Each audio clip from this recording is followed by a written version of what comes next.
여러분 안녕하십니까? 제가 톡톡사연이라는 채널을 알게 된 이후로 정말 많은 신세를 지고 있는 것 같은데요. 웃겨서 배꼽이 빠질 것 같은 사연부터 슬픔에 가슴이 뻐근해져 오는 사연까지 여러 가지 사연을 들으며 완전히 푹 빠져 있는 저에게도 가만히 되짚어 보니까 정말 사연에서나 접할 것 같은 그런 이상한 일을 경험했던 과거가 있었더라고요. 결혼을 하신 분들께서는 배우자에게 어느 정도의 신뢰가 있으십니까?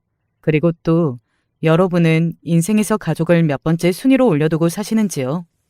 망설임 없이 1순위로 뽑는 분들도 계시겠으나 2순위라든지 혹은 3순위, 4순위까지 내려서 생각하시는 분들도 분명히 계시기는 할 것이라고 믿습니다.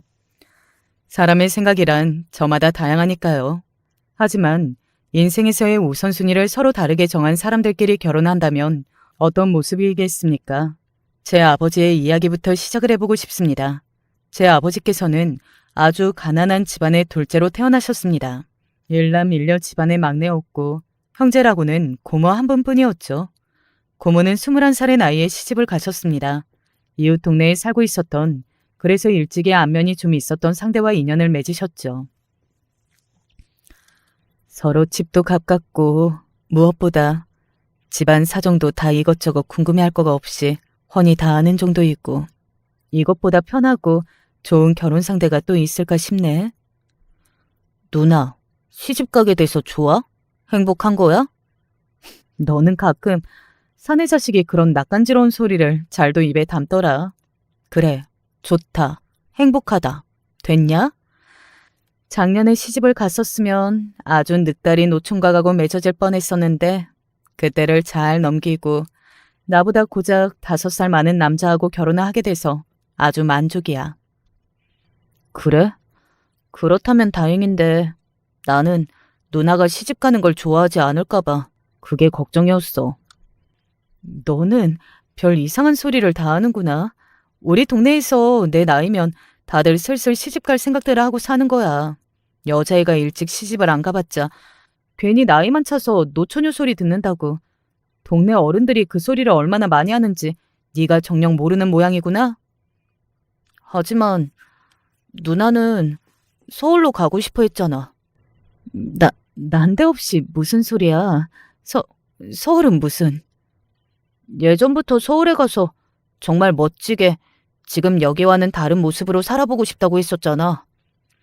그건 그냥 실없이 했던 소리일 뿐이었어. 너는 왜 그런 걸 귀담아 듣고 그랬니? 근데 누나, 그거 알아? 누나는 항상 서울에 가고 싶다는 이야기를 할 때마다 평소와는 다른 눈빛이었어. 그게 어떻게 다른 눈빛이었는데? 몰라. 그냥 반짝반짝 빛이 났어. 새벽 밤하늘에 가득한 별들이 꼭 누나의 눈동자에 들어간 것처럼 서울 이야기를 할 때면 누나의 눈이 그렇게나 빛이 났어. 그래서 내가 누나는 꼭 서울에 가고 싶어하고 언젠가는 그걸 이뤄서 살 거라고 생각했던 거야. 작년에 시집 간다 어쩐다 이야기가 나왔을 때 결국 흐지부지 되는 걸 보고서 누나가 올해쯤이면 서울에 갈 줄 알았는데 설마 시집을 갈 줄은 몰랐어. 아버지는 주절주절 말소리를 이어가시다가 문득 옆이 너무 조용하다는 걸 깨달으셨습니다. 고모는 조용히 하늘만 올려다보고 계셨어요. 그렇게나 옆모습이 슬프고 무게감이 있어 보이는 건 처음이었기 때문에 놀란 아버지는 더 이상 아무 말도 못 이어가셨죠. 한참이나 침묵이 이어진 끝에 고모가 작은 목소리로 이렇게 말씀하셨다고 합니다. 서울에서의 하늘은 여기와 다를까? 그렇지는 않을 텐데 나는 왜 꼭 그럴 것처럼 생각이 될까? 그리고 그날 밤 자다가 소변이 마려워서 깼던 아버지는 밤이 무르익은 야심한 시각에 자지 않고 밖으로 나와서 밤하늘을 올려다보고 있는 고모를 발견하셨죠. 그날따라 밤하늘에 별이 정말로 많았다고. 그래서 계속 올려다보고 있으면 마치 그 별들이 눈동자 안으로 쏟아질 것만 같았다고 합니다. 아버지가 몇 년 뒤 서울로 상경을 하셨던 건 그날의 밤하늘, 그리고 그 아래 고모의 모습이 잊혀지지가 않아서였다고 하더라고요. 고모는 결혼 2년 만에 돌아가셨습니다. 출산 도중에 피를 너무 많이 흘리셨다고 그렇게만 전해 들었습니다. 아버지는 고모를 기리기 위해서라도 아무 미천 하나 없이 서울에 입성하셔서 하루 24시간이 어떻게 가는 줄도 모르시고 그렇게 일만 하셨습니다. 닥치는 대로 일을 하셨어요. 그렇게 하지 않으면 드넓은 서울에서 쥐도 새도 모르게 쓸쓸히 죽어버릴 것 같은 불안감에 아버지는 언제부터인가 시달리셨다고 합니다. 바쁘게 일만 열심히 하시는 아버지의 모습을 좋게 눈여겨봐준 분들도 계셨고 소개를 받아서 어머니와 만나 결혼을 하실 수 있었죠. 불의의 사고로 가족들이 한꺼번에 세상을 떠나는 비극을 겪으신 뒤 어머니는 꿋꿋하게 버티며 사시던 분이었습니다. 가족들이 떠나고 남은 자리에 돈이 그나마 좀 있었다고 하더라고요. 어머니는 그걸 쓰지 않고 꼭꼭 들고만 있으셨다가 아버지와 결혼을 하시고 저를 낳으시고 난 뒤로 그 돈을 풀어놓으셨습니다.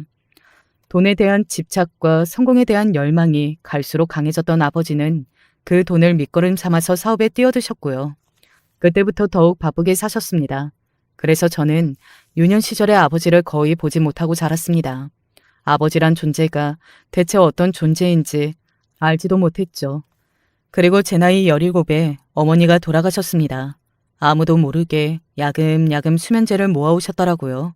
그리고 그 많은 양을 한꺼번에 입안으로 털어넣으셨던 그날, 저는 학교를 다녀왔다가 어머니를 발견하자마자 오열을 할 수밖에 없었습니다. 아버지가 사업을 완전히 접으신 건 그때로부터 1년이 지난 뒤였죠. 어머니의 죽음 이후 저는 우울과 충격으로 뒤범벅되어 계속 제정신이 아니었고 아버지는 짙은 회의감에 휩싸이신 채 사업을 정리해 가시며 혹시나 당신의 아들도 그런 선택을 해서 세상을 떠날까봐 염려하기 시작하셨습니다.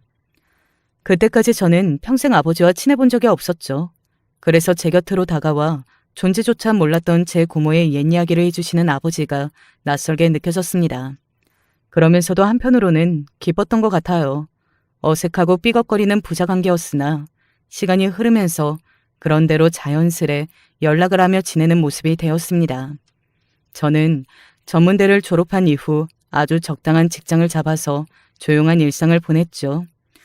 친구조차 극소수였던 저는 활발하지 못한 제 성격상 이런 저와 다르게 대범한 여자에게 끌렸습니다.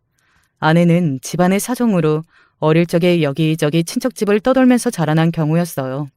성인이 된 이후로 아내는 그 어떤 가족하고도 연락을 하며 지낸 적이 없었습니다.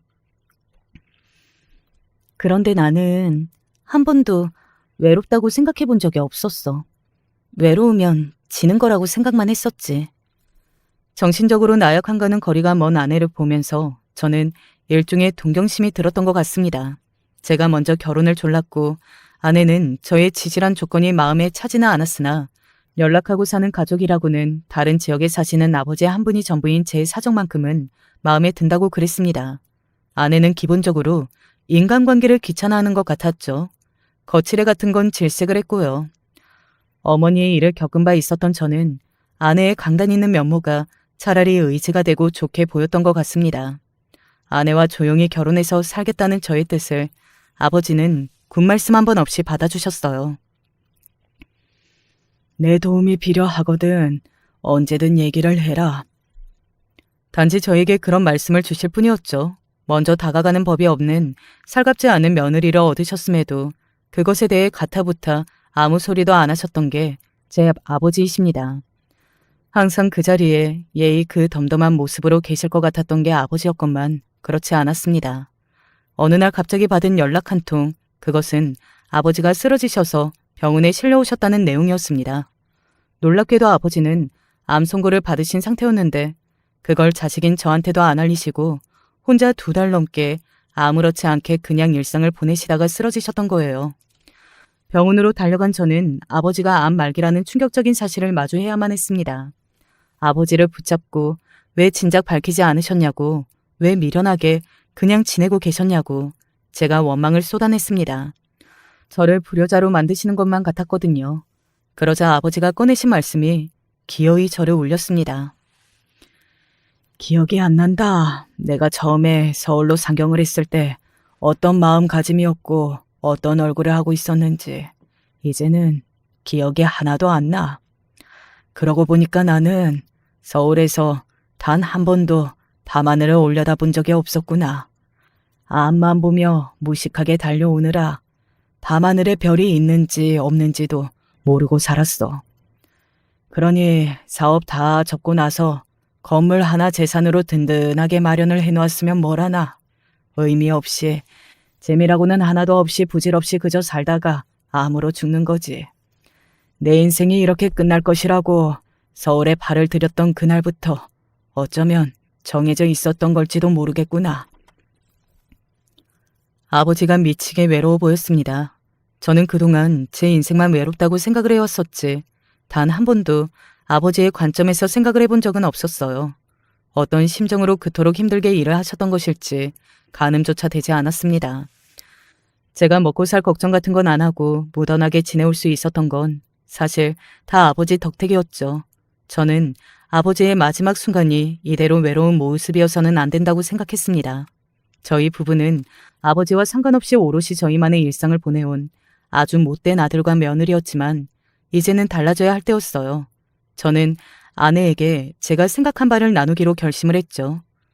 결혼하고 나서, 아니 결혼하기 이전부터 저는 아내에게 하나부터 열까지 다 져주었던 사람입니다. 작은 것이든 큰 것이든 아내에게는 다 져주며 살아왔어요. 아이를 갖는 것은 보다 더 나중에, 그리고 딱 한 명만 낳고 싶다는 아내의 뜻도 저는 진작에 맞춰주기로 한 상태였고요. 아내에게 다 양보하고 져주고 맞춰주며 지내온 저였기에 제 쪽에서 무언가를 요청하는 입장이 되어본 건 이때가 처음이었습니다. 아버지가 말기 암이라는 소식에 아내는 깊은 한숨을 참담하게 내쉬던 와중이었고 저는 마침내 입을 열었습니다. 당신에게 어려운 이야기를 꺼내보려고 해. 뭔데? 무슨 이야기길래 그러는 거야? 그렇게 반문하던 아내는 금방 흠칫하더니 경계의 눈빛을 저에게 보냈습니다. 그런데 그렇게 어려운 이야기라면 그냥 안 꺼내고 속에 담아둬도 괜찮아. 굳이 어렵게 이야기할 건 없어.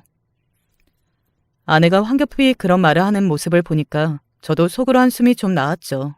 이미 아내는 저의 의도를 읽은 게 분명했습니다. 입이 천근만근 같았으나 말을 안 꺼낼 수는 없었네요.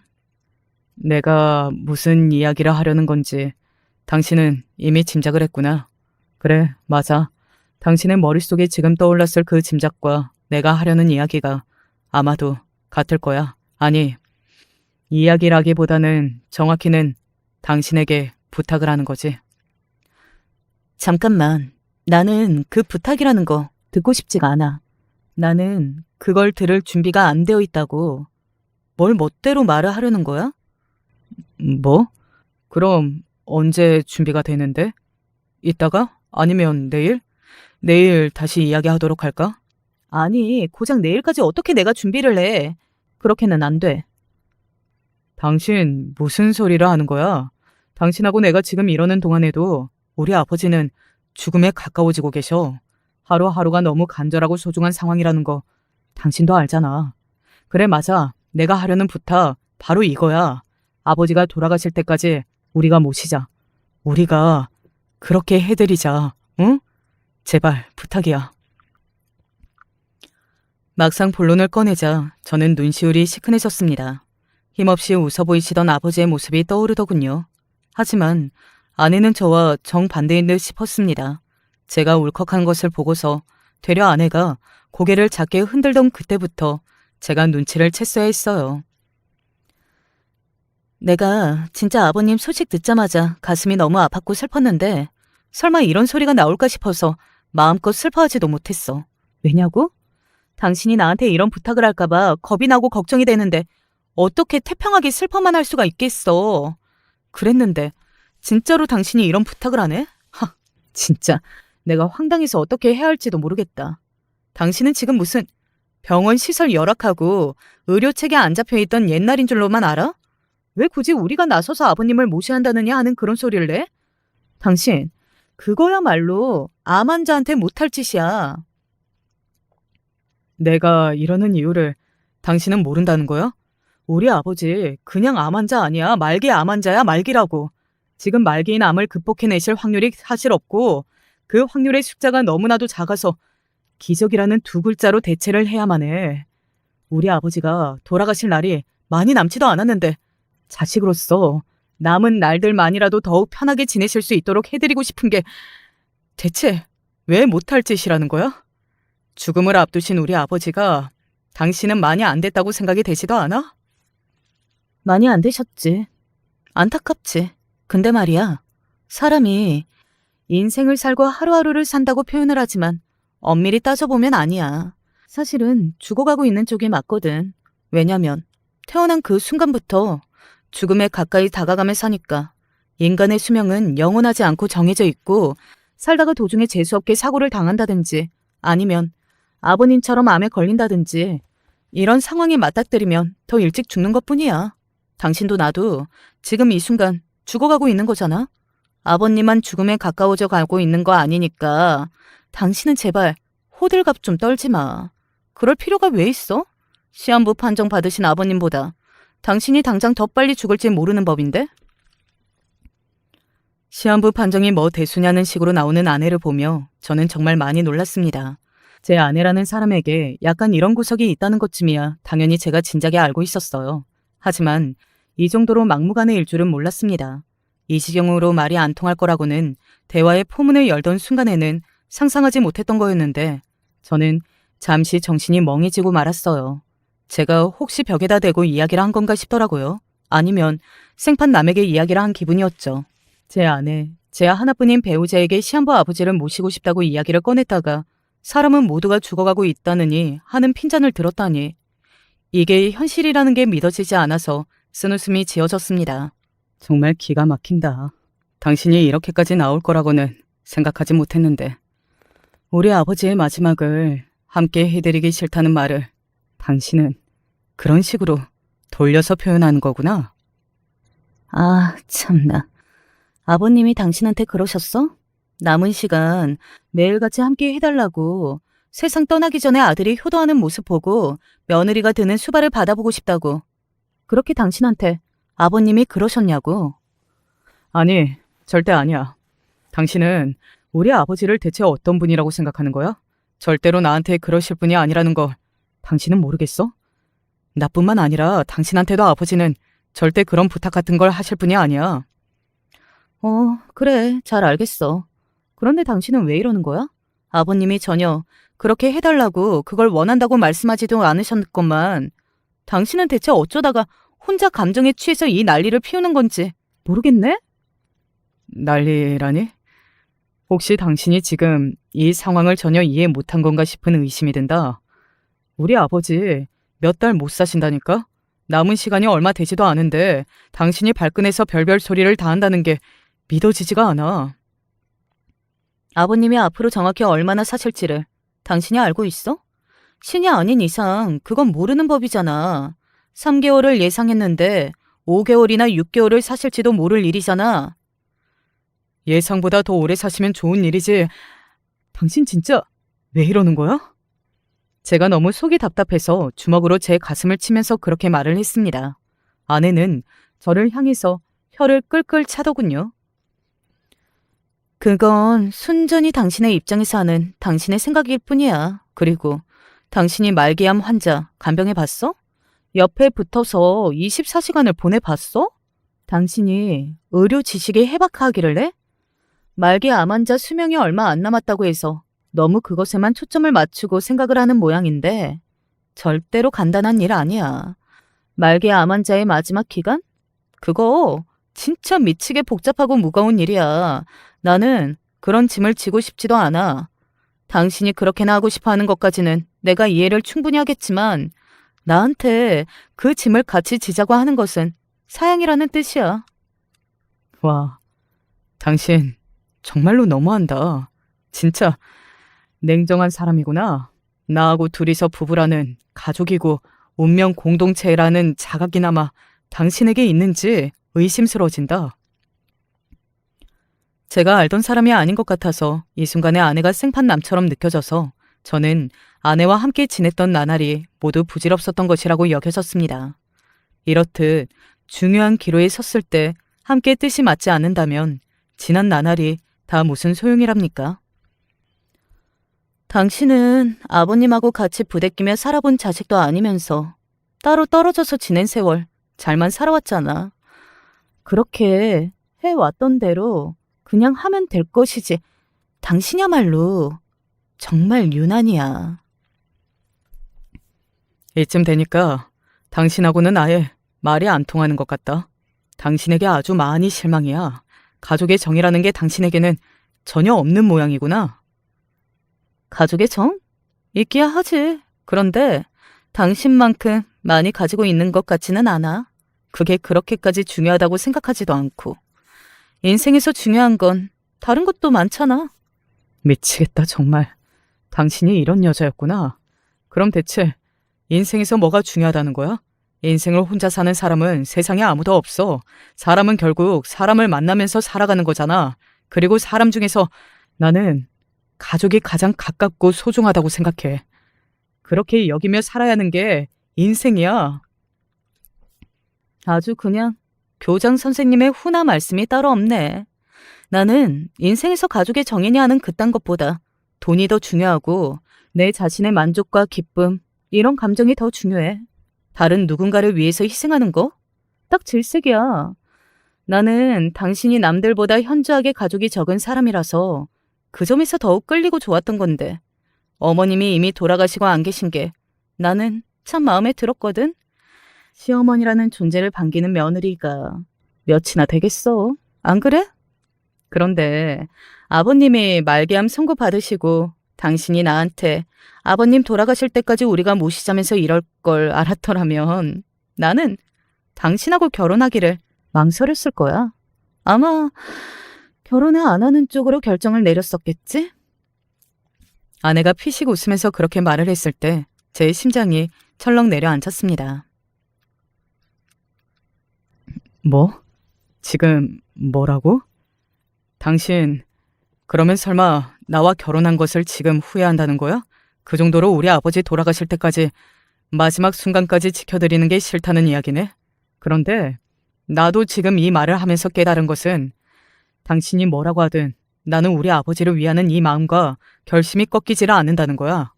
당신은 시한부가 아니잖아. 젊고 건강하고 앞으로 살 날이 많이 남았지만 우리 아버지는 아니잖아. 무조건 아버지를 위해 드리는 게 옳아. 그래. 내가 갑자기 사고라도 당하지 않은 이상 아버님보다 내가 당연히 더 오래 살겠지. 그런데 바로 그렇기 때문에 아버님이 아닌 나를 선택해서 내 의견을 존중해줘야 하는 거 아니야? 잘 생각해보면 그렇잖아. 당신의 곁을 곧 떠날 사람과 당신의 곁에 계속 남아있을 사람. 둘 중에서 후자를 골라야 하는 게 맞는 거 아니야? 아내의 논리에 저는 어처구니가 없었죠. 이런 식이라면 끝도 없을 것만 같았습니다. 제가 창이라면 아내는 방패였으니 서로의 입장만 고수한다면 결판이 날 리가 없었죠. 저는 이런 식으로 대화가 진행될 거라고는 생각하지 못한 바였기에 아내에게 실망과 놀라운 마음이 들면서 진절머리가 나는 기분이었습니다. 저는 머리를 일단 좀 식히고 난 뒤에 차분히 다시 대화를 해보자고 아내에게 그랬습니다. 그러자 아내는 골똘히 생각하는 표정이 되더니 그렇다면 내일 저녁에 다시 이야기를 하자고 대답했고요. 저는 그래서 아내가 그 시간까지 심도 깊은 고민을 할 요량이겠구나 하는 짐작을 했던 겁니다. 그러나 드러난 결과는 그게 아니었죠.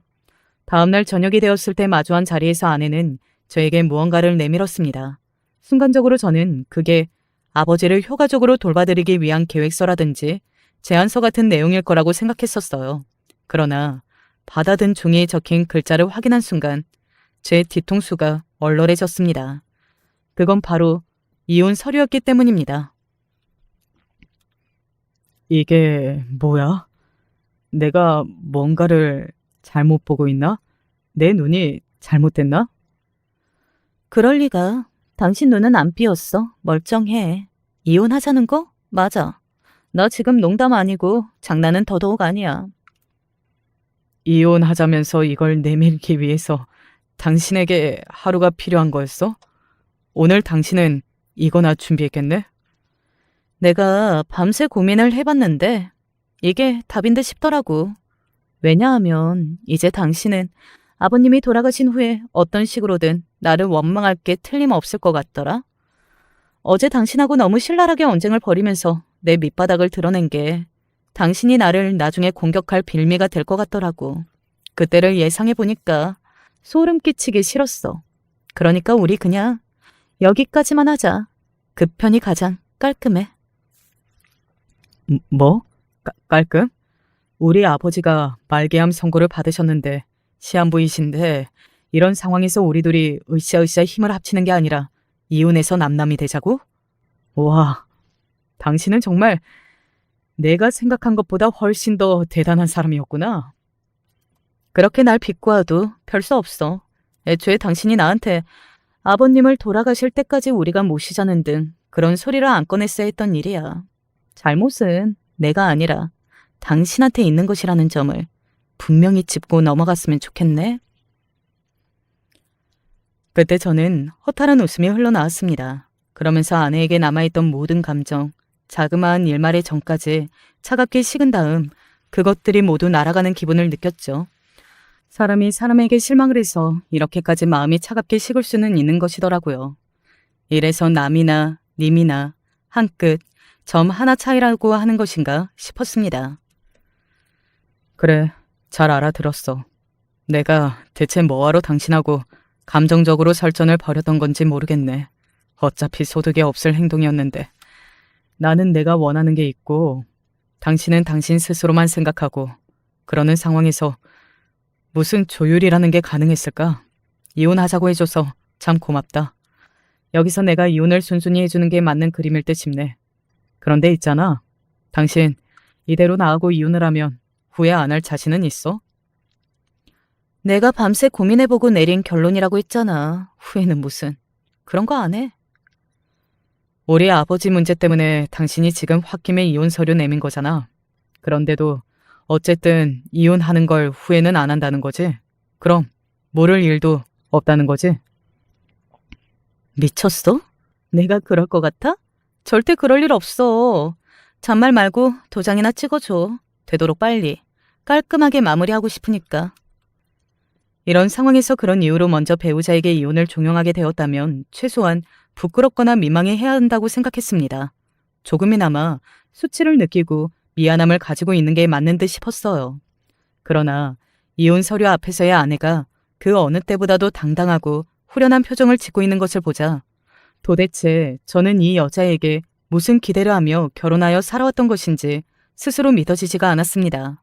그 덕분에 도장을 가져와서 이혼에 동의하는 제 마음이 아프지 않을 수가 있었네요.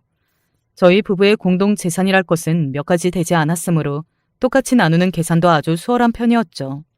고작 이런 과정 몇 번을 걸치면 법적으로 남남이 되는 것이었습니다. 마음 같아서는 아버님을 위하는 명목으로 당신한테 재산의 몫을 더 주고 싶지만 그러지 못하는 것만큼은 좀 미안하네. 당신이 그 너른 마음으로 이해 좀 해줘. 그렇게 하고 싶으면 하면 될 일인데 못하는 이유라도 있어? 벌써부터 새 출발 계획을 싹 짜둬서 거기에 돈이 들어가니까 그러는 거야? 아니 뭐 그렇다기보다는 내가 어떤 생각을 하고 있는지 당신도 이제 좀 알 거 아니야. 사실 날이 얼마 안 남았고 이제 가실 일만 남은 분을 위하는 게 암만 해도 부질없는 것 같아서 전혀 생산적이지 않은 것 때문에 내가 재산을 더 떼어줄 수야 없겠다 싶었어. 마지막까지 당신은 정이 싹 털리게 구는구나. 이것 하나만 알아도 당신 그런 식으로 생각하고 행동하며 계속 살다가는 당신이 늙고 병들어 죽게 되었을 때 그 곁에는 아무도 없을 거야. 그렇게 되면 돈 써서 간병인 고용하면 돼. 그러니까 결국은 또 돈이 제일이라는 거지. 가만 보면 돈이 인간의 존엄성도 지켜주는 것 같아. 그렇지 않아? 막말로 당신이 부자였으면 내가 이런 상황에서 이혼을 하자고 하지는 않았을 거거든. 그만해라. 솔직한 본심을 꺼내는 것에도 선이라는 게 있는 거야. 저는 이제 아내에게 일침을 하기로 이르렀네요. 도대체 어쩌다가 이렇게 됐을까 싶었습니다. 전세였던 그 집이 정리가 되면 저나 아내가 바로 각자 나가버리는 것으로 결정이 났습니다. 세입자가 이혼 때문에 마침 다가온 계약 만료 기간에 맞춰서 이사를 희망하자 집주인께서는 발빠르게 움직여주셨고 시세보다 정말 저렴한 곳이었기에 금세 다른 세입자가 구해졌습니다. 저는 집주인으로부터 그 날짜가 되면 전세금을 돌려받고 나가기로 하였고 아내는 기다릴 거 없이 먼저 나가기로 했습니다. 어차피 월세로 나가 살 것이라서 전세의 반을 미리 돌려받지 않아도 차질이 없는 모양이었죠. 저는 아버지께 차마 이혼 이야기를 밝힐 수가 없었습니다. 아버지가 말기암 환자이신 마당에 이혼하는 정신 나간 아들 며느리가 세상에 어디 있답니까? 하필이면 제가 바로 그런 불효자인 것이 부끄러웠습니다. 아내와 이혼 서류에 도장을 찍었다는 이야기를 전혀 아버지께 말씀드리지 않았고 이런저런 다른 이야기로 매번 환기를 해댔지만 그럼에도 아버지는 다 아셨습니다. 돌아가실 날만 기다리며 누워 계신 시한부 환자이셨으나 가만히 침대에만 계시고도 상황이 어떻게 되어가는 건지 다 꿰뚫어보고 짐작을 하셨습니다. 너네 싸웠냐? 싸우기는요. 그냥 좀 그 사람이 요새 바쁜 일이 있어서 그래요. 그러느라 그 사람이 아버지 얼굴 들여다보러 오지도 못하고 있네요. 제가 딱 붙잡고 데리고 올게요. 바쁜 일? 무슨 일? 네 처에게 재산 이야기를 네가 아직 전혀 안 한 모양이구나. 만약 네 처가 나한테 있는 재산을 알았다면 만사 모두 제쳐두고 이곳에만 엉덩이를 딱 붙이고 있었을 테니까 말이다. 네, 아직 모릅니다. 어쩌다 보니 그렇게 되었네요. 괜히 섣불리 다 밝히지 않기를 잘했다고. 요새 저는 내심 그렇게 생각하고 있어요. 둘이서 무슨 일이 있었구나. 왜? 네가 혹시 네 처에게 나 좀 간병을 하라고 그랬냐? 네가 그런 소리를 더 놓고 할 녀석이 아닌데. 아버지, 너무 신경 쓰지 마세요. 편안한 생각만 하시기에도 벅찬 때이잖아요. 저는 괜히 저 때문에 아버지가 스트레스 받으시고 힘들어 하실까봐 그게 걱정입니다. 이러나 저러나 나는 이제 갈 사람이고 남아서 살 사람을 걱정해야지. 너야말로 힘든 생각하지 말고 힘든 길 걷지 말고 좀 편안하게 힘을 빼고 지내라.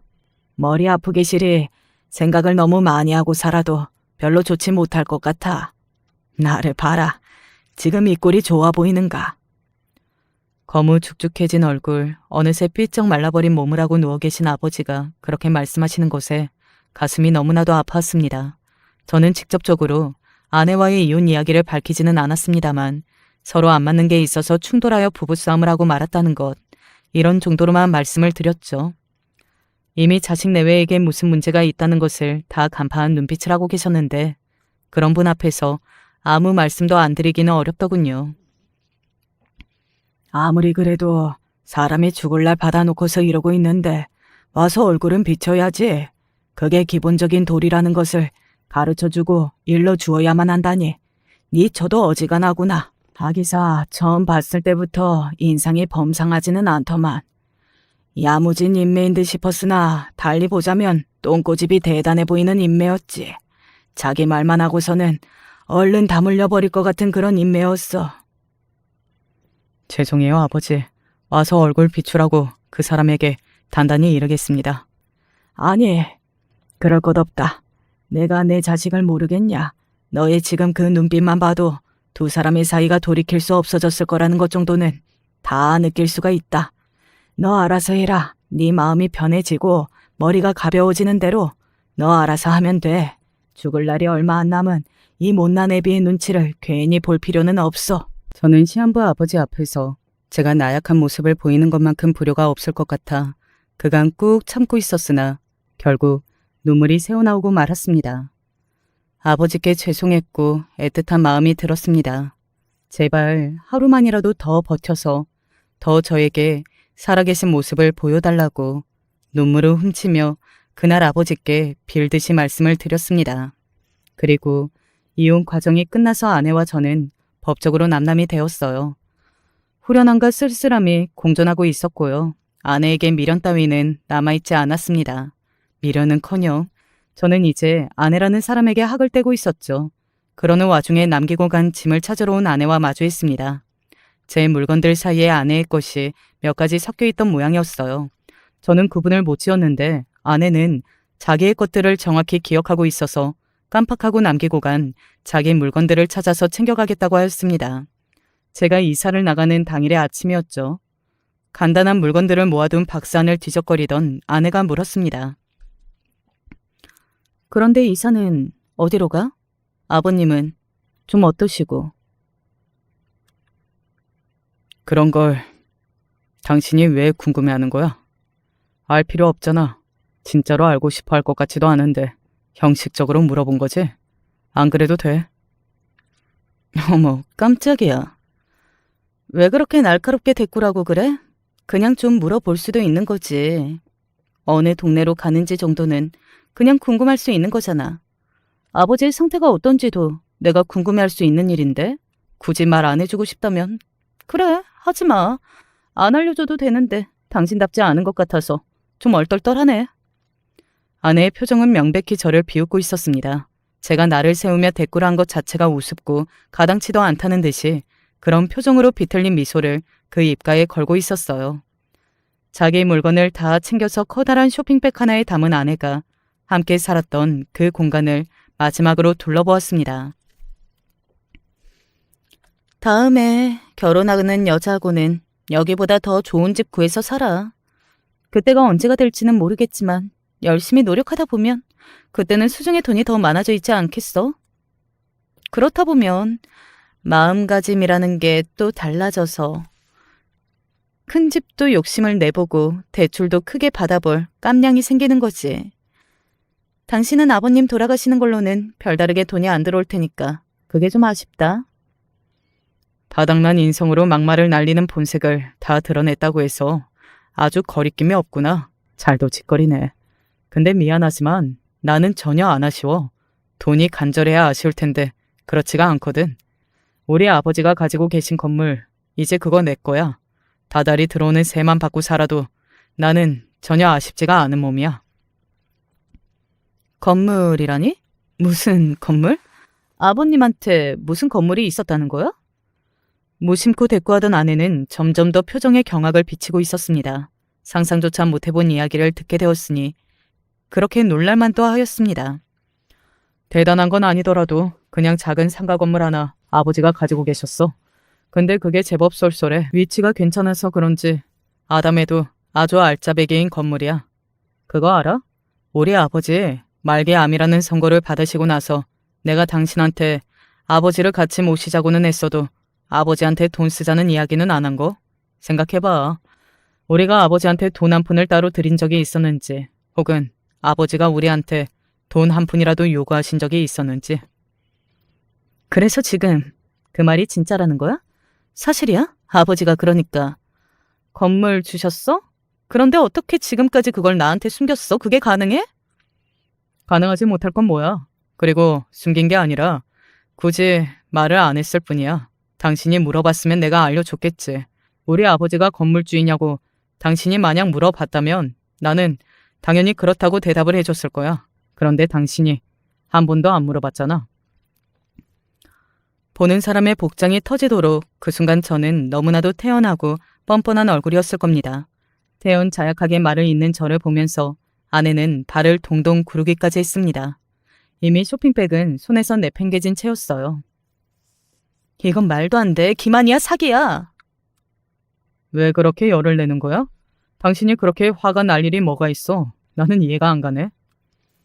이해가 안 된다니? 당신 미쳤어? 제정신이야? 길 가는 사람 아무나 자꾸 한번 물어보면 답이 나올 거야. 자기 아버지가 건물주인걸. 자기 와이프한테 말을 안 한 남자가 얼마나 고의적이었는지. 어디 한번 지나가는 사람한테 물어보면 답을 알 거라고. 열이면 열, 전부 다.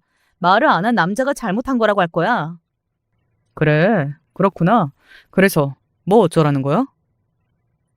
뭐라고? 아니, 내가 지금 계속 말을 했잖아. 아버님이 건물을 가지고 계셨던 거 여태까지 안 밝힌 당신이 잘못을 한 거라고.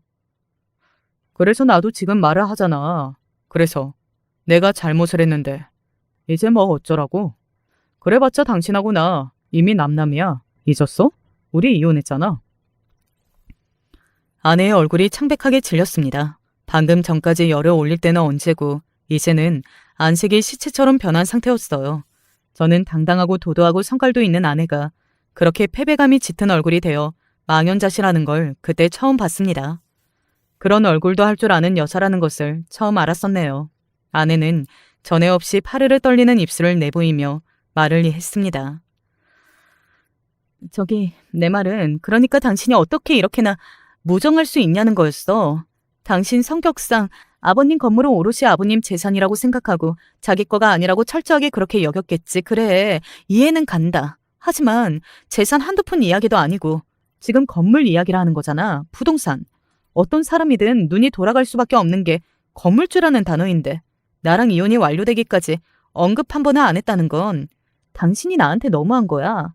작정하고서 나를 완전히 엿먹인 거라고 밖에는 생각이 안 돼. 내가 먼저 이혼하자고 했니? 이혼 서류 들고 나타난 게 나였어? 도장 찍으라고 강요를 했던 쪽이 나였던가? 이제 아내는 눈에 눈물이 그렁그렁 맺힌 채였습니다. 파르르 떨리는 입술에는 후회가 가득 묻어나오고 있었죠.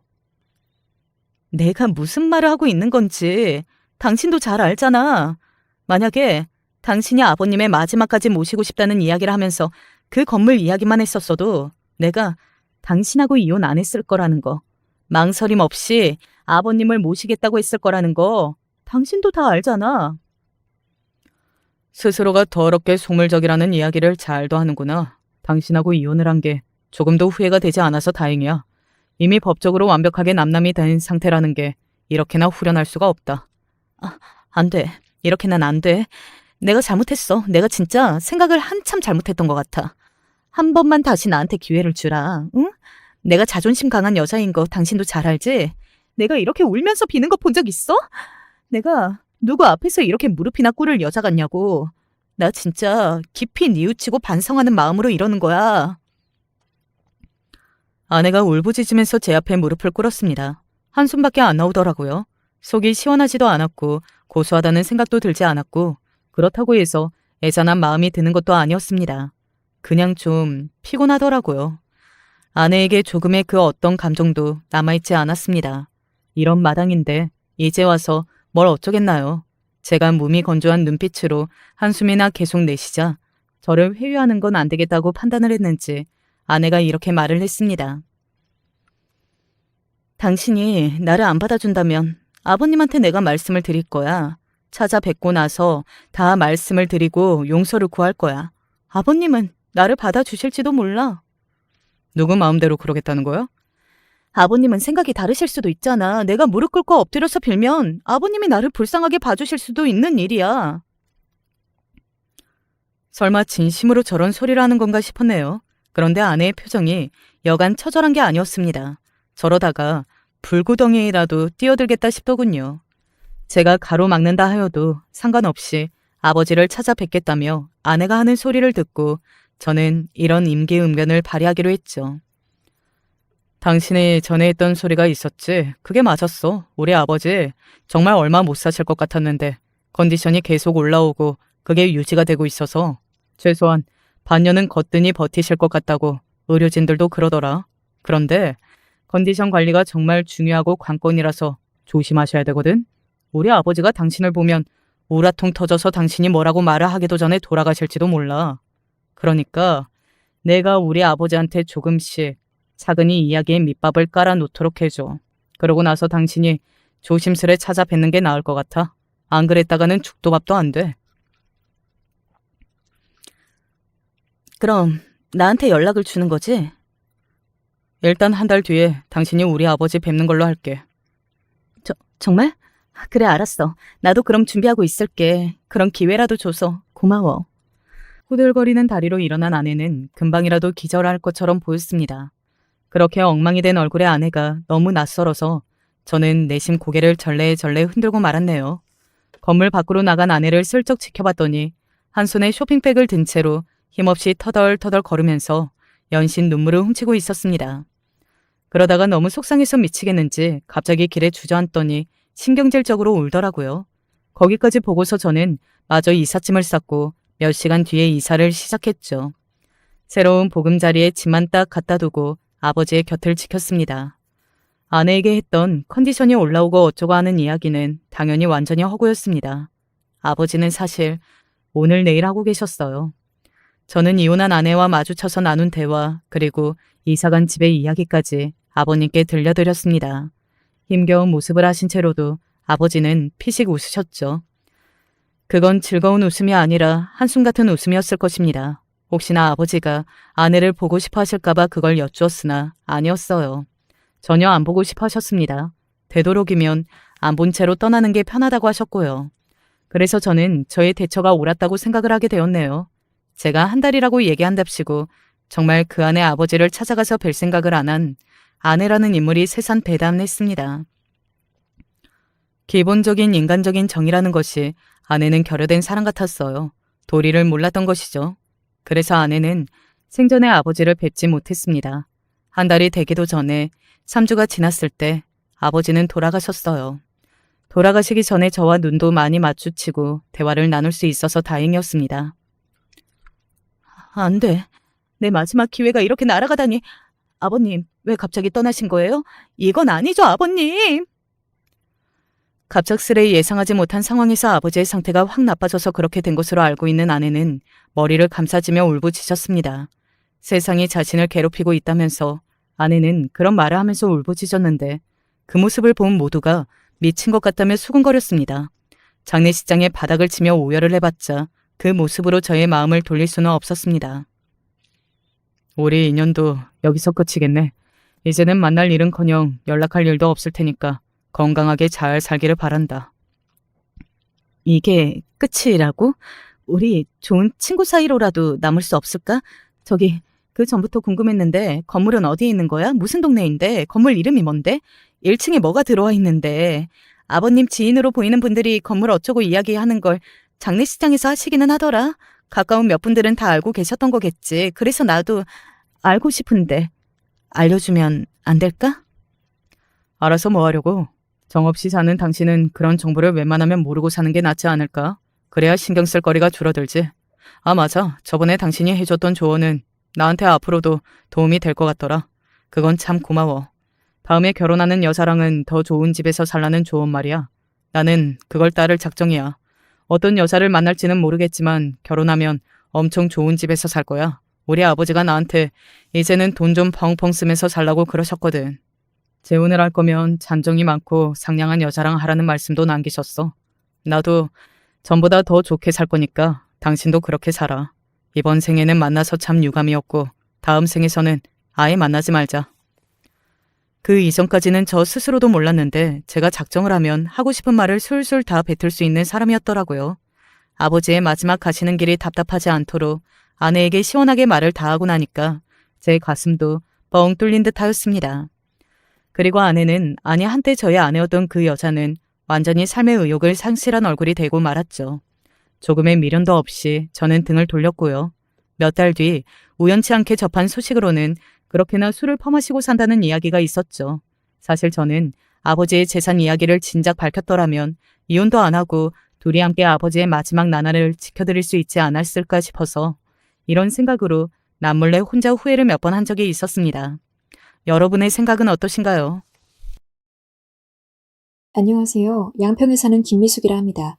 요새 다 큰 손주 덕에 매일 이 사연을 듣는 낙으로 살다가 오늘은 제 이야기를 해볼까 합니다.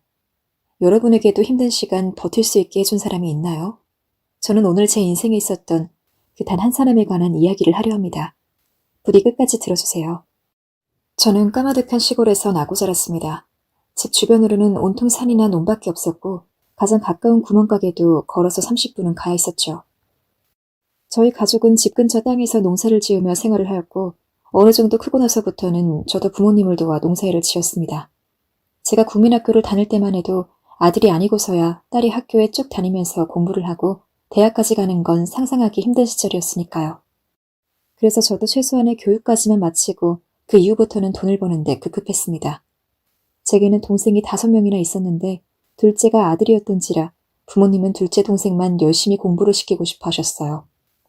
어린 제가 보아도 집안 형편이 그리 좋지는 않았기에 저 역시 딱히 공부보다는 일을 해서 돈을 버는 것이 더 집안 형편에 보탬이 되고 싶었던지라 불만은 없었습니다. 하지만 제가 15살이 되던 해 부모님이 크게 아프시는 바람에 이전처럼 농사로 생계를 꾸려나가기가 어려워졌습니다. 농사를 아예 놓을 순 없으니 부모님은 아픈 와중에도 어쩔 수 없이 일을 하셨지만 수확량이 이전처럼 많지는 않았죠. 하지만 부모님의 몸 상태는 계속 안 좋아지셨고 졸지에 온 가족이 굶어 죽을 상황이 되자 장녀였던 전 서울에 올라가면 돈을 많이 벌 수 있다는 소식만 듣고 무작정 작은 짐가방 하나 들고 서울로 상경하게 되었습니다. 어렸을 때부터 언젠가는 서울에 가보고 싶었지만 설마 돈을 벌러 서울에 가게 될 줄은 몰랐죠. 서울에 첫 발을 내딛었을 때 저는 어린 마음에 여기저기 구경도 해보고 싶었어요. 그런데 당장 돈을 버는 것이 급하니 바로 일자리부터 구해야 했습니다. 하지만 제가 서울에 올라와서 간과한 것이 하나 있었죠. 바로 저처럼 어린애가 일자리를 찾는 것은 하늘의 별 따기라는 것을요. 어떻게든 저렴한 가격에 허름한 방 한 칸을 구하긴 했지만 이대로 가다가는 가지고 온 돈만 다 까먹고 집으로 보내야 할 돈은 못 버는 상황에 이를 지경이었습니다. 마음이 조급해진 나머지 그냥 아무 가게나 들어가서 저 일 좀 하게 해주세요 하고 부탁을 했지만 그 어디에서도 저를 고용하지는 않았죠. 시간이 흐르자 정말 위기의식이 들면서부턴 먹을 것도 아껴가며 물로 배를 채우고 어쩌다 버려져 있는 밥 같은 것도 슬쩍 챙겨와 끼니를 때우기도 했습니다. 그렇게 한 달 정도를 버텼을까요? 간신히 빌렸던 방도 더 이상 묵을 돈이 없으니 다시 짐을 싸서 나오게 되었습니다. 끼니가 문제가 아니라 당장 밤에 몸 누울 곳이 없어 막막해지고 말았죠. 그 다음날 전 오늘이야말로 기필코 일자리를 구하겠다는 일념으로 이른 아침부터 나와서 일할 곳이 없나 알아보기 위해 살던 곳에서 조금 떨어진 동네까지 걸어서 갔습니다. 그렇게 여기저기 주변을 두리번거리며 일자리를 알아보는데 전봇대에 전단지 하나가 떡 붙어 있더라고요. 미싱시다를 구한다는 내용이었고 거리가 그리 가깝지 않았지만 가릴 게 없었던 처지에 전 무작정 전단지를 들고 적힌 곳으로 찾아갔습니다. 혹시 거기서도 나처럼 어린애를 안 받아주면 어떡하지? 라는 걱정을 하며 공장에 도착했는데 다행스럽게도 저와 또래 아이들, 심지어는 저보다 어린 애들까지도 일을 하는 모습이 보이더라고요. 작업반장으로 보이는 분한테 미싱 일을 하고 싶어서 왔다고 했더니 그분은 제 나이도 무엇도 묻지 않으시고 일당이 얼마이며 하루에 몇 시간 일한다는 내용만 기계적으로 이야기했습니다. 게다가 작은 기숙사 같은 곳에서 잠도 재워준다고 하더라고요. 여기가 아니면 안 되겠다는 생각에 저는 정말 열심히 일하겠다고 말하며 꼭 채용해달라고 부탁드렸습니다. 작업반장은 절 한번 위아래로 훑어보더니 제가 앉을 자리를 알려주었고 그날부터 전 바로 일에 돌입했습니다. 기억이 가물가물한데 당시 일당이 50원인가 60원인가 그랬던 것 같아요. 큰 돈은 아니긴 했지만 한 푼이 아쉬웠던 때였고 지금처럼 허리띠 졸라매가면서 아끼며 집안에 조금이라도 보탬이 될 거라는 생각이 들어서 절대로 잘리지 않겠다는 각오를 가지고 미싱을 배워나가기 시작했습니다. 공장에서 사람들은 몸을 움직이기도 힘들 정도로 다닥다닥 붙어앉아서 일했어요. 닭장을 생각해보시면 그때의 모습이 어땠는지 쉽게 아실 것 같네요.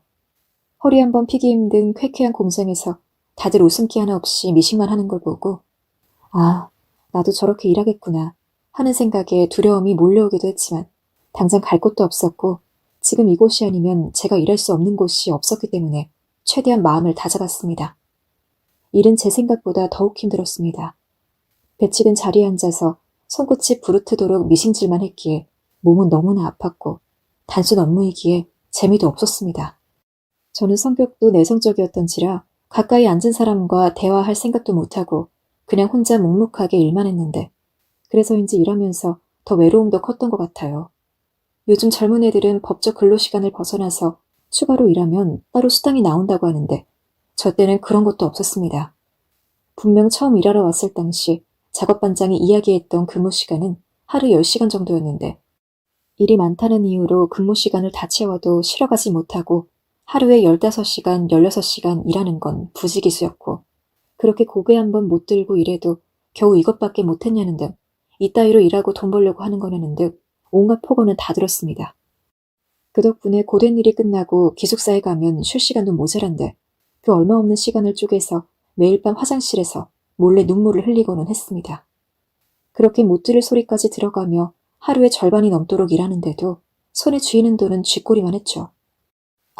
아직도 기억이 나는 게 한 달 정도 미싱 일을 하고 있을 쯤에 전태일 열사가 자신의 몸을 던져 근로자들의 부당한 대우 처우 개선을 외친 사건이 있었어요. 한껏 지쳐있던 저는 그 소식을 듣고 이제 무리한 근로를 하지 않아도 되는지에 대한 기대감에 사로잡혔으나 잠깐 화제만 됐을 뿐이지 실질적으로 달라진 건 없더라고요. 부풀었던 기대감이 일순 꺼지고 나니 이제 정말로 희망이 보이지를 않아 매 초, 매분, 매 시간마다 이 일을 포기하고 싶었습니다. 집에 돈을 보내야 한다는 압박감에 숨도 쉬기 힘들었고 왜 나는 나만을 위해 살지 못하지? 하는 생각에 가족이 원망스러웠습니다. 또 아무 걱정 없이 학교만 다니는 애들이 그렇게 부러울 수가 없더라고요. 하지만 그러던 어느 날 저보다 나이가 많은 언니 한 명이 공장에 들어오게 됐어요. 예쁘장하게 생긴 언닌 제 옆자리에 앉았는데 어느 날 제게 먼저 말을 걸더라고요. 어디서 왔냐면서요. 평소 사람들과 말을 하지 않았기에 언니의 이런 질문이 갑작스러웠고 저는 겨우 시골이라고 조심스레 대답을 했습니다. 그러자 언닌 자신도 시골 출신이라면서 서울에 올라온 지 꽤 되었다고 하면서 나이부터 이름까지 하나하나 알려주더라고요. 이금자라는 것과 22살이라는 것. 묻지 않았지만 술술 얘기하는 언니의 모습이 좀 당황스럽기도 하고 낯설기도 했지만 그래도 누군가 제게 말을 걸어줬다는 것 자체가 좋았던 것 같아요. 말을 많이 하면 작업반장이 눈치를 주었기에 긴 얘기를 할 수 없었지만 성격이 무척 쾌활하고 밝은 언니 덕분에 그날 조금 덜 힘들게 일을 마칠 수 있었습니다. 다음 날이 되어도 언닌 제게 말을 걸더라고요. 또 일이 끝나고 기숙사 방으로 가려 하면 절 붙잡아서 맛있는 걸 챙겨주는 바람에 좀 더 이야기를 했고요. 그러다 보니 저는 언니와 만난 지 얼마 안 돼서 꽤 깊은 이야기까지 할 수 있었어요. 부모님이 아파 어쩔 수 없이 서울에 올라온 얘기, 겨우 올라왔건만 살던 방에서 쫓겨난 이야기, 미싱일이 생각보다 너무 힘들다는 얘기, 그간 속마음을 터놓을 사람이 없었는데 들어주는 사람이 있다 보니 저도 모르게 술술 말이 나오더라고요. 그렇게 얼결에 저는 언니와 빠른 속도로 친해질 수 있었어요. 그 이후론 전 단 한 사람, 금자 언니 때문에 이 일을 간신히 버텨나갈 수 있었습니다. 말도 잘 안 하고 수줍음이 많던 저에게 유일하게 먼저 다가와준 사람이었고 너무나 다정한 사람이었어요. 어쩌다 맛있는 걸 얻으면 콩 한 쪽이라도 나눠 먹어야 한다며 저한테 준다고 아끼고 아껴서 밤에 몰래 주곤 했고 어린 나이에 장녀로서 동생들 돌보고 아픈 부모님 도우느라 혼자 서울로 올라와서 일하는 제 처지를 안쓰럽게 여기고 일을 하면서 이것저것 모르는 것, 부족한 것 하나하나 다 챙겨주면서 도와주었습니다.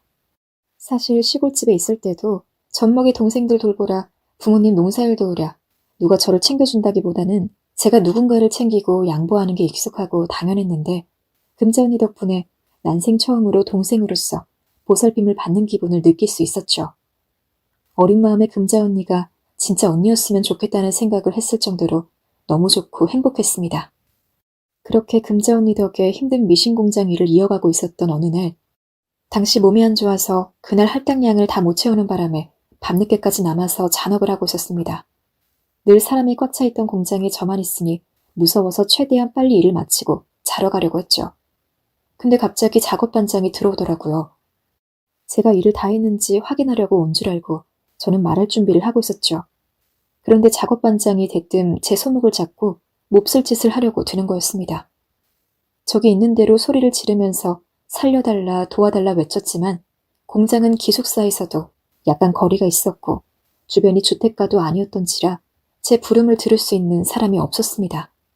그런데 그렇게 정말 나쁜 일을 당하기 직전에 금자 언니가 나타나서는 있는 힘껏 작업반장을 밀어내며 제가 공장에서 빠져나올 수 있도록 도왔습니다. 그리고 뒤이어 금자 언니 역시 저를 따라서 도망쳤죠.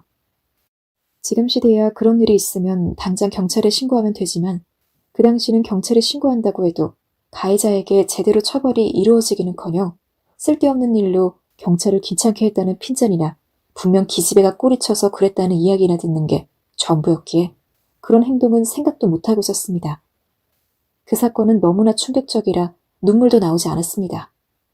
금자 언니가 절 껴안아주며 다독거려줬을 때야 그동안 운 건 비교도 안 될 정도로 많은 눈물이 쏟아졌고 언니 품에서 엉엉 울며 마음을 조금이라도 진정시킬 수 있었죠. 그 뒤론 솔직히 단 하루도 일을 나가고 싶지 않았습니다. 그 짐승 같은 사람의 얼굴을 마주치고 싶지 않았어요. 하지만 그렇다고 돈을 안 벌 순 없었으니 작업반장 아래 또 다른 관리 직급을 가진 분한테 며칠만 일을 쉬게 해달라고 했죠. 그런데 너무나 냉정한 목소리로 그럴 거면 아예 그만두라고 나가라고 하더군요. 어쩔 수 없이 전 울며 겨자 먹기로 며칠간 일을 이어나갔습니다. 금자 언니도 이런 제 상황을 자기 일처럼 너무 가슴 아파했어요. 그러던 어느 날 그날도 작업반장의 얼굴을 봐야 한다는 것에 고통을 느끼며 미싱질을 하고 있는데 제 안색이 너무 좋지 않았는지 금재 언니가 저를 계속 살피다가 윗사람에게 간곡하게 부탁해 저를 먼저 퇴근시키더니 저한테 할당된 작업량을 전부 금재 언니가 해줬습니다. 제 할당량이 결코 적지 않았던지라 제 것까지 하려면 언니는 분명 밤늦게까지 일을 해야 할 텐데 전부 다 알면서도 저를 위해 그렇게 해주었다는 게 너무 고마웠어요. 언니 덕분에 전 편히 쉴 수 있었지만 언닌 무리하게 일을 하는 바람에 다음날 몸살이 나고 말았죠. 그때 전 언니를 간호하면서 수없이 미안하다, 고맙다는 말을 반복했던 것 같아요. 언닌 행여나 제가 마음을 쓸까봐 웃으면서 이까짓 거 별일도 아니라고 네가 쉬었으면 됐다고 말해주었고요. 그날 전 그런 언니한테 고마워서라도 더 악착같이 버텨야겠다는 다짐을 했었던 것 같습니다. 그렇게 한 5년간을 그곳에서 버텼습니다. 그쯤 언니는 시집을 가야 한다며 일을 그만두게 두어야 한다고 미리 저에게 이야기를 해주었죠. 가족 같던 금재 언니와 헤어져야 한다는 사실이 얼마나 서글프던지 일을 하다 말고 엉엉 울었던 기억이 납니다. 금재 언니는 그런 저를 달래며 언제든 만날 수 있다고 일 끝나고 더 이야기하자고 토닥거렸죠. 그날 일이 다 끝나고 언니가 간다는 생각에 우울한 얼굴로 방 안에 있었는데 언니가 제가 있던 기숙사 방으로 와서 저에게 선물이라며 옷을 하나 주었습니다. 그 옷은 하얀색 원피스였는데 딱 봐도 비싸 보이는 옷이었어요. 이런 옷은 그간 한 번도 입어보지 못한 옷이었기에 눈이 동그래졌죠. 이게 뭐야 언니? 언니가 엄청 아끼는 옷인데 우리 미숙이한테 잘 어울릴 것 같아서 가져왔어. 깨끗하게 빨았으니까 바로 입어도 돼. 언니 자주 놀러 올 테니 울지 말고 열심히 일하고 있어. 알겠지? 언니... 미숙아, 언니 미숙이랑 같이 일해서 이 긴 시간을 버틸 수 있었어. 언니 옆에 있어줘서 그간 정말 고마웠어. 언니 미숙이를 진짜 죽을 때까지 못 잊을 것 같아. 가까스로 눈물을 참고 있던 전 금재 언니의 마지막 말에 그만 또 울음을 터뜨렸고 금재 언니도 많이 슬펐는지 절 껴안으며 함께 울었습니다. 언니, 안 가면 안 돼? 안 되겠지? 기어이 저는 이기적이게 언니를 붙잡고 말았지만 언닌 저를 꼭 안아주며 토닥여 주었습니다. 분명 미숙이는 똑똑하니 뭐든 잘할 수 있을 거라고 걱정하지 말라고 하면서요. 금자 언니는 헤어지는 그날까지도 제게 정말 다정하고 친절했습니다. 그래서 언니가 떠나는 게 더 가슴 아팠고 이기적인 마음이지만 언니를 보내고 싶지 않았습니다. 허나 언니가 좋은 남자를 만나 이 공장을 벗어나는 일이니 진심으로 축복해줘야 한다고 생각했고 간절히 바랬습니다. 언니가 여길 벗어나 만큼 정말 잘 지낼 수 있게, 편안하게 살 수 있게. 저는 그러지 못하더라도 언닌 꼭 그럴 수 있게. 먼지 구덩이 같은 곳에서 미신기계를 돌리며 언니의 평안을 빌고 또 빌었죠. 금자 언니가 떠난 미신 공장은 거짓말 조금 보태서 100배는 더 힘들었던 것 같아요. 힘든 일이 있어도 위로해줄 사람도, 기쁜 일이 있을 때 함께 웃어줄 사람도 없으니 마음이 헛헛하고 더 말없이 일만 하게 되더라고요. 다른 사람들이 다가와도 금자 언니만큼 친해질 수도 없었고요.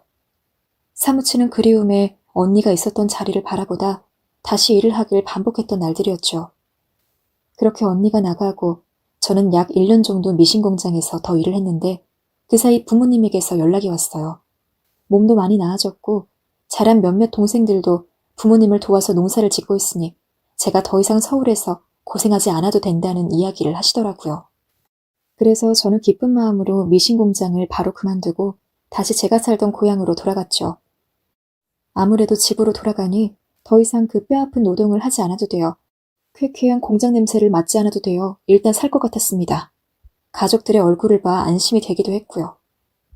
저는 부모님을 도와서 또 몇 년간 농사를 지으며 점점 서울 생활을 잊고 마음의 안정을 되찾아갔습니다. 고향에 있으면서도 문득문득 금자 언니는 생각이 났습니다. 언니가 어떻게 지내고 있을까? 잘 살고 있을까? 언니도 내 생각을 하고 있을까?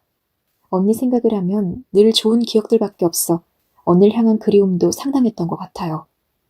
그러던 어느 날 저희 친척 중 한 분이 명절을 맞아 저희 집을 방문하게 됐어요. 친척 언니는 서울에 살고 있었는데 제가 미신 공장에서 일했다는 걸 듣곤 자기가 서울에 어느 식당에서 일을 하다가 그만두게 됐는데 사람을 구하고 있다며 제게 일해보라고 권유하더라고요. 서울이란 곳은 여전히 겁나고 좋은 추억이 많은 곳도 아니었지만 친척 언니가 돈만큼은 확실히 벌 수 있는 곳이라자 또 마음이 훅했습니다. 제 살 길을 위해서라면 고향보단 서울에서의 삶이 훨씬 나았고요. 다만 안정된 이곳에서의 삶을 포기하고 서울에 올라가 미신공장때처럼 또 그 고생을 할까봐 두렵기도 했죠. 허나 저는 친척 언니가 생각해보라고 한 날짜를 넘어 몇 날 며칠 더 고민하다 결국 부모님께 말씀드리고 다시 서울로 향하기로 했습니다. 부모님은 떠나기 전날까지 자식이 또 힘겨운 서울살이를 하러 간다니 여러 가지 걱정을 하셨지만 그래도 이번은 친척 언니의 소개로 마련된 일자리가 있었기 때문에 전처럼 막막하진 않았죠. 허나 작업 반장에 관한 안 좋은 일을 경험했기에 사장님에 대한 걱정이 있었어요. 그런데 다행히 식당 사장님과 사모님은 좋은 분이셨어요. 나이가 좀 있는 부부셨는데 절 보자마자 친척 언니의 소개로 왔다 하니 반겨주셨고 오느라 고생이 많았다며 차부터 한 잔 내주셨습니다. 사실 제게 일을 시키는 사람에게 이런 대접을 받아본 적이 처음이었죠. 사장님과 사모님은 소개로 왔으니 잘해줄 거라 믿는다며 급여에 대해 상세하게 알려주셨고 앞으로 해야 할 일을 하나하나 친절하게 알려주셨어요. 바로 다음 날부터 일을 시작했는데 인정도 많고 직원들도 잘 챙겨주시는 사장님과 사모님 덕에 그리 힘들진 않았습니다. 미신공장에 비하면 훨씬 괜찮은 곳이었죠. 하루 종일 식기들을 씻고 테이블을 닦으면 허리가 뽀개질 듯 아프긴 했어도 돈 버는 일이 다 그렇다고 여기며 할만했습니다. 그리고 전 그때 일하는 식당에서 지금의 남편을 만나게 되었습니다. 남편은 식당에서 배달을 하는 사람이었는데 참으로 성실하고 우직한 사람이었어요. 저희 일하는 사람들이 모두 남편을 향해 어쩜 그리 성실하냐고 입을 모아 말했을 정도였죠. 또 어쩐지 금자 언니가 떠오르는 성격을 가지고 있었죠. 자기 힘든 것보다 자기가 아끼는 사람이 힘든 걸 더 보지 못하고 없는 형편에도 늘 무언가를 나누려고 하더라고요. 남편한테 반했던 건 바로 금자 언니를 닮은 그런 부분이었어요. 전 그런 남편에게 점점 정을 느끼었고 제가 먼저 만나보자고 고백을 하며 적극적으로 다가갔어요. 남편은 처음에 그런 제게 난색을 표하며 고백을 거절했지만 제 마음이 계속 남편을 향하자 어느 순간 남편도 조금씩 호감을 갖더군요. 저는 이때다 싶어 남편에게 좋은 모습을 보여주려고 애썼고 저의 진심을 드러내었습니다. 용기 있는 사람이 원하는 것을 갖는다고 하죠. 남편은 짝사랑한 지 6개월 만에 드디어 남편은 제게 넘어왔고 그렇게 저희는 연애를 시작하게 되었어요. 연애를 하니 남편은 정말 금자 언니만큼이나 다정한 사람이었습니다. 제가 일할 때 힘들어 보이면 몰래 제 일을 도와주기도 하고 당 떨어질 때를 대비해 먹으라며 단 음식들을 놓고 가기도 했죠. 마치 금자 언니가 그래주었던 것처럼 일터에 남편이 있으니 참 든든하고 일하는 게 편해지기까지 하더라고요. 남편과의 연애는 거의 식당에서 이루어지긴 했지만 지금 생각해도 미소가 지어질 만큼 정말 하루하루 사랑으로 채워졌던 날들이었어요. 그럴 수 있다면 다시 돌아가고 싶을 만큼이요. 또 연애를 하면서 남편이 좋은 사람인 것과 동시에 미래에 대한 포부가 있는 사람이란 것도 알게 되었어요. 지금은 집안 사정 때문에 배달 일을 하며 돈을 모으고 있지만 자신이 하고 싶은 사업이 있었고 그 명확한 꿈을 계속 가지고 있었죠. 저는 그런 남편에게 더 많은 매력을 느꼈고 결혼을 한다면 이 사람이어야겠다는 생각을 하게 되었습니다. 그래서 결혼을 서두르고 싶었고 그렇게 저희는 짧은 연애 끝에 바로 결혼을 하게 되었습니다. 저는 원래 계획했던 것과 달리 아이를 셋이나 낳았습니다. 어쩌다 보니 그렇게 되었는데 아이가 생긴 뒤에는 정말 애들 키우는데 온 정신을 쏟느라 바빴던 것 같아요. 제가 어릴 적 너무 힘들게 살아서 그런지 적어도 저희 아이들은 부모님이 도와주겠답시고 어린 나이부터 일을 하지 않았으면 하는 마음이 컸고 공부든 뭐든 하고 싶은 건 다 하면서 잘할 수 있었으면 했습니다. 다행히 남편이 차린 사업이 성공을 해서 저희 부부는 큰돈 걱정 없이 제 바람대로 아이들이 이것저것 원하는 걸 마음껏 할 수 있는 환경에서 육아를 할 수 있었지만 사업이 언제 망할지도 모른다는 불안감에 저도 짬짬이 일을 했어요. 일을 하던 습관이 있어서 그런지 아이들을 키우면서 저 역시 일을 하는 게 마음이 편했고 아이들이 좀 자라고 나니 집에서 부업을 할 수도 있겠더라고요. 아이들은 하루가 다르게 컸어요. 걸음마를 했던 아이가 말을 하고 말을 하던 아이가 어느 날 보니 학교에 가고 교복을 입더니 사회인이 되어 있고 그리고 저와 남편에게 각자 결혼할 사람들을 데려오더군요. 참 시간이 이렇게 빠르다는 걸 아이들을 키우면서 많이 느꼈던 것 같아요. 그렇게 아이들이 다 커서 결혼도 했을 쯤 남편은 사업을 첫째에게 물려준 뒤 은퇴를 했고 저도 이제는 조금 쉬면서 여유롭게 시간을 보내고 싶어서 부업을 그만두었습니다. 한동안은 남편이랑 오붓하게 여기저기 돌아다녔던 것 같아요. 저와 남편 모두 식물 보는 걸 좋아해서 유명한 식물원도 가고 종종 산을 타기도 했습니다. 또 집에서 취미로 식물을 기르기도 했고요. 제가 키우는 나무들과 꽃들을 사진 찍고 아이들에게 보내며 부부만의 여가를 즐겼죠. 허나 즐거운 시간이었지만 이 생활도 계속되니 조금 더 보람찬 일은 없을까 고민하게 되더라고요. 그러던 중에 문득 봉사를 하고 싶다는 마음이 들더라고요. 주변에 제 나이에 봉사를 하는 사람들을 보다 보면 늘 존경스러운 마음이 들었고 언젠간 나도 해보고 싶다는 생각이 들었거든요. 그래서 더 늦기 전에 해보자 마음으로 제가 할 수 있는 일을 찾아보다가 요양보호사라는 직업에 관심을 갖게 되었어요. 저도 나이가 들었지만 저와 똑같이 나이가 든 노인들을 돌볼 수 있는 일을 할 수 있다면 분명 보람을 느낄 것 같았습니다.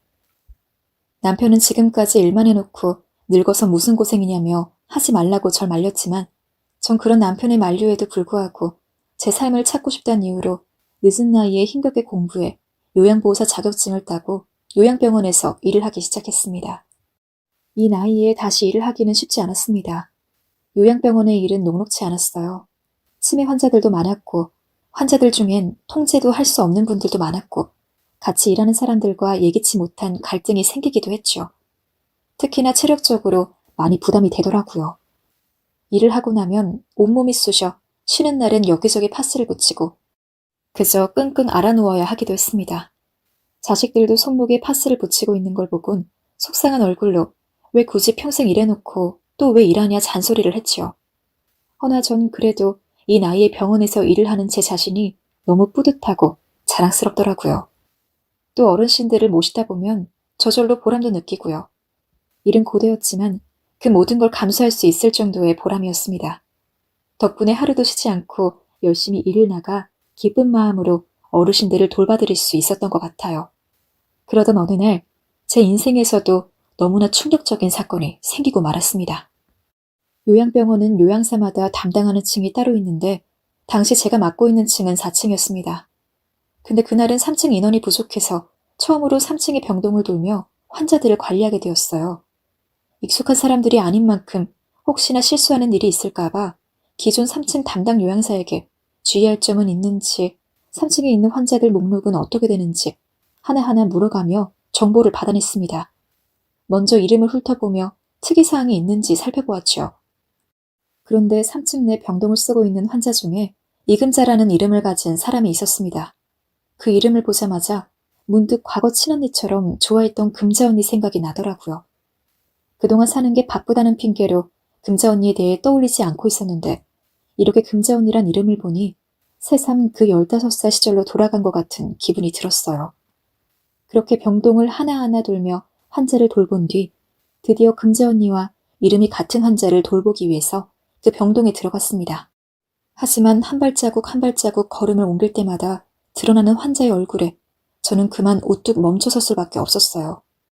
병동 내에서 가장 햇볕이 잘 드는 침대, 거기 누워있는 건 정말 금자 언니였거든요. 언니와 마지막으로 본 게 50년이 넘었다고는 하지만 어떻게 제가 제일 좋아하고 사랑했던 금자 언니 얼굴을 잊을 수 있겠습니까? 저는 직감적으로 금자 언니란 걸 알 수 있었어요. 저는 놀란 얼굴을 감추지 못하고 떨리는 발걸음으로 언니에게 다가갔습니다. 그리고 언니의 곁에 앉아 물었습니다. 금자 언니, 나 미숙이야. 언니 기억나? 미신공장에서 일했던 김미숙. 하지만 언니는 제 목소리에 느릿하게 제 쪽으로 고개를 돌릴 뿐 아무 말도 안 하고 눈만 깜빡였죠. 언니, 나 미숙이라니까 미숙이. 진짜 기억 안 나? 그에 저는 한 번 더 제 이름을 이야기하며 금자 언니가 저를 기억하기를 간절히 바랬습니다. 허나 언니는 한참 동안 가만히 저만 바라보다가 잔뜩 쉰 목소리로 누구야? 라는 말만 반복했습니다. 언니에게 몇 번이고 이야기를 해도 달라지는 게 없었어요. 저는 그 밝고 건강했던 언니가 이렇게 앙상하게 말라서 요양원 침대에 누워있는 것이 너무 슬퍼 다른 환자들이 보고 있는데도 불구하고 엉엉 울고 말았습니다. 그런데 금자 언니가 저를 못 알아보는 와중에도 울지 말라는 식으로 손을 잡아주더라고요. 비록 언니가 나를 기억하지는 못할지언정 그 착한 성품은 그대로라는 생각에 더 서러워서 눈물을 멈출 수가 없었죠. 나중에 담당 요양사에게 이야기를 들어보니 언니는 이미 이 요양원에 들어온 지 10년 가까이가 된 상황이고 치매가 심한지라 매일같이 들어오는 요양사도 못 알아볼 때가 있다고 했습니다. 게다가 처음 올 때 자식들이 금자 언니를 데려왔는데 요양원에 맡겨준 이후 자식은 단 한 번도 언니를 찾아오지 않았다고 하더군요. 언니가 기초생활수급자라 병원비가 들 일도 없으니 그냥 요양원에 맡긴다는 핑계로 버린 것 같다고 이야기를 하는데 정말 하늘이 무너지는 줄 알았습니다. 거기에 금자 언니는 대략 1년 전에 암 선고를 받고 6개월 시한부 판정까지 받은 상황이라고 했죠. 다행히 예정된 기간을 넘어서 아직 살아있기는 하지만 언제 돌아가실지 몰라서 요양사도 전전긍긍하고 있다고 했습니다. 저는 그 이야기를 듣곤 언니의 처지가 안 돼 혼자 눈물을 훔치다가 제 일이 끝난 뒤 늘 3층으로 병동으로 내려가 금자 언니를 다시 만나러 갔습니다. 언니, 나 이제 어릴 때랑 달라. 자식 새끼들도 다 커서 이제 영감이랑 둘이서만 살고 있어. 그러고 보니 언니가 어릴 적에 나랑 헤어질 때 준 옷 아직도 집에 있는데 나중에 언니 일어나면 보여주고 싶어. 언니는 아무 말도 하지 않고 누구냐는 듯 그저 저만 바라볼 뿐이었지만 저는 아랑곳 않고 금자 언니에게 많은 이야기를 했어요. 그동안 내가 어떻게 살아왔는지부터 시작해서 무슨 일이 있었는지, 뭘 먹었는지 등등 시시콜콜한 것도 가리지 않았죠. 오랜만에 만나서 그런지 언니에겐 참 할 말이 많더이다. 제가 어떻게 결혼했는지, 자식은 몇 명 낳았는지, 자식들 이름은 뭔지, 무슨 일 하고 있는지, 어떻게 이 병원에 들어오게 된 건지, 전 언니가 궁금해할 것 같은 부분들을 하나하나 아주 상세하게 이야기해 주었어요. 그런데 이상하게 언니한테 말을 하다 보면 언니가 제 이야기를 다 이해하고 있단 것 같은 기분이 들었어요. 예전처럼 우리 미숙이와는 다정스러운 목소리로 제게 말을 걸어줄 것만 같았어요. 그게 그저 희망이란 걸 알면서도요.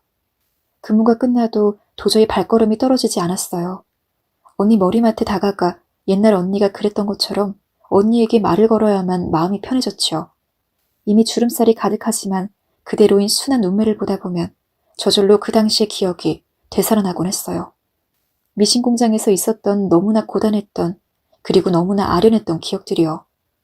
언니도 저도 너무 힘들어 서로를 의지해야 했던 그 시절이 떠오르면 언니도 저도 많이 늙어버렸지만 마치 제가 정말 다시 15살이 되어 언니 앞에 있는 것만 같았죠. 언니를 만나고 난 후엔 퇴근 후 집에 와서 아무 이유 없이 우는 일이 많았습니다. 남편은 그런 제게 왜 그러냐며 병원에서 무슨 일이 있었냐 재차 물었지만 전 대답할 수 없었어요. 저도 잘 설명할 수 없는 감정이었으니까요. 그렇게 몇 주간 퇴근 후 금자 언니를 찾아가서 이야기를 했을 때였을까요? 언제나처럼 제 이야기를 듣던 언니가 입술을 달싹였습니다. 지금까지 뭐라고 말을 하려던 적은 처음이라 너무 놀라서 하던 말도 멈추고 가만히 있었는데 언니가 꺼져가는 목소리로 미수가 하고 부르더군요. 50년 만에 언니에게서 제 이름을 듣자 저는 다시 눈물이 흐르고 말았습니다. 저는 흐느끼는 목소리로 물었어요. 언니, 이제 나 기억나? 정말 기억나? 미숙이, 기억나? 우리 미숙이. 그래 언니, 금자 언니, 나 미숙이다. 언니가 그렇게 챙겨줬던 미숙이. 우리 미신공장에서 같이 일했잖아. 미숙이가 이제 다 컸네. 그럼 언니, 우리 못 본 지가 벌써 50년이야. 언니도 나도 많이 늙었지? 언니 보고 싶었어. 보고 싶었어. 그래, 미숙이, 미숙이.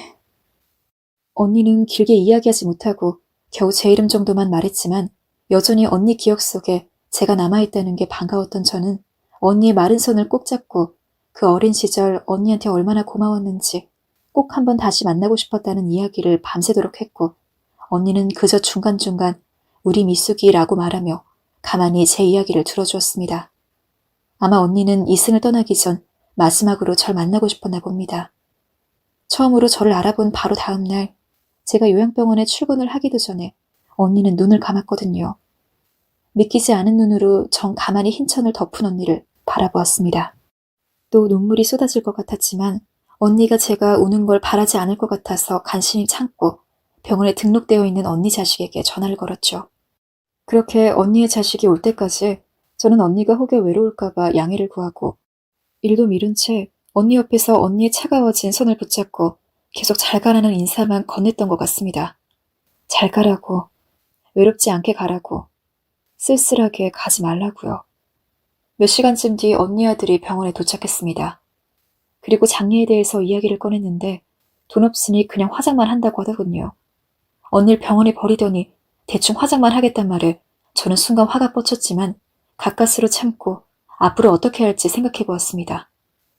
저는 도저히 언니 마지막 가는 길을 그렇게 초라하게 보낼 수 없었습니다. 그래서 언니의 아들에게 돈은 전부 내가 낼 테니 화장도 장례도 낙골당에 모시는 것도 다 진행할 거라고 이야기하고 바로 장례식장에 전화해서 언니의 장례를 준비했습니다. 3일간 몇 안 되는 조문객을 맞이하고 끝까지 언니의 명복을 빌어주고 낙골당에 언니를 모시고 나니 참 허무하더군요. 하늘도 무심하시지 싶었습니다. 언니랑 그렇게 오랜만에 만났는데 함께할 수 있었던 시간이 단 하루뿐이었다니요.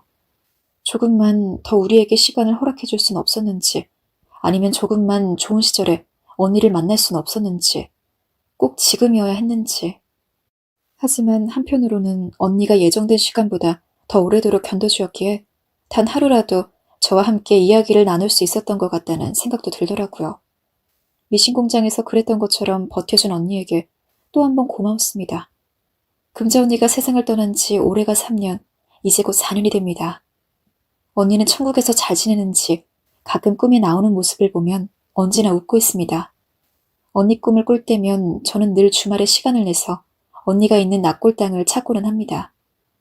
언니 잘 있는지 안부도 묻고 저는 어떻게 살았는지 이야기도 해주고 그렇게 목이 아플 때까지 몇 시간이고 언니의 유골함 앞에서 떠들다가 해가 질 쯤 집으로 돌아오고는 해요.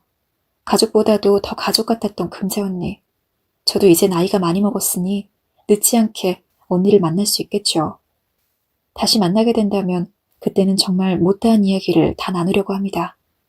제 이야기를 들으면 언니는 그때처럼 많이 웃어주고 절 다정하게 쓸어주겠죠.